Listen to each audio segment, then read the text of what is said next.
আজ বিকাল ৩টা নাগাদ মোবাইল ফোনে পাওয়া যাবে ইন্টারনেট সেবা। সকালে বিটিআরসি কার্যালয়ে মোবাইল ফোন অপারেটরদের সাথে বৈঠক শেষে এই তথ্য জানান আইসিটি প্রতিমন্ত্রী জুনায়েদ আহমেদ পলক। বলেন, প্রত্যেক গ্রাহক পাবেন ৩ দিনের ৫ GB bonus data. Facebook, TikTok ব্যবহারের সুবিধা এখনই মিলবে না। প্রতিমন্ত্রীর অভিযোগ, বাংলাদেশের সাথে ফেসবুক বৈষম্যমূলক আচরণ করছে।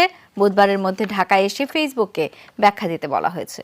স্যান্ডেলিনা সো, রূপচর্চায় আভিজাত্য। একটানা প্রায় 10 দিন বন্ধ থাকার পর আজ চালু হচ্ছে মোবাইল 4G নেটওয়ার্ক। বিকেল 3টায় একযোগে 4 অপারেটরের মোবাইল ইন্টারনেট সেবা পাবেন গ্রাহকরা।